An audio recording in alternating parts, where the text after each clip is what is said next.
dans le cadre de la lutte contre la cherté de la vie, le Premier ministre ivoirien, Patrick Hatchi procédera le mercredi 27 juillet 2022 au lancement des travaux de l'Agropole Nord.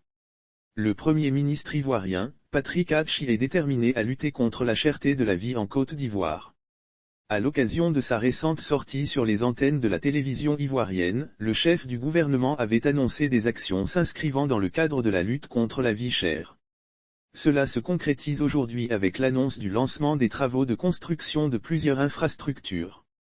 Pose de la première pierre du 2PAI dans une note d'information dont l'Infodrome a reçu copie, lundi 25 juillet 2022, il est indiqué que Patrick Hatchi effectuera une visite de travail le 27 juillet 2022 dans le nord de la Côte d'Ivoire.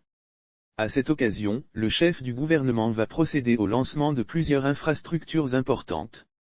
Ainsi, Patrick Hatchi va poser la première pierre du projet de l'Agropole Nord, 2PAI, à Siné-Masiali. Ce pôle est une des ripostes sur le long terme du gouvernement ivoirien contre la cherté de la vie. De fait, il va permettre d'accroître les rendements en matière de production vivrière et partant, contribuer à une plus grande disponibilité des produits durant toute l'année. Le projet de l'Agropole Nord, 2PAI, à Siné-Masiali est une des ripostes sur le long terme du gouvernement ivoirien contre la cherté de la vie. Le Premier ministre se rendra également à Sologo dans le département de Korogo où il va lancer officiellement les travaux du barrage de ladite localité.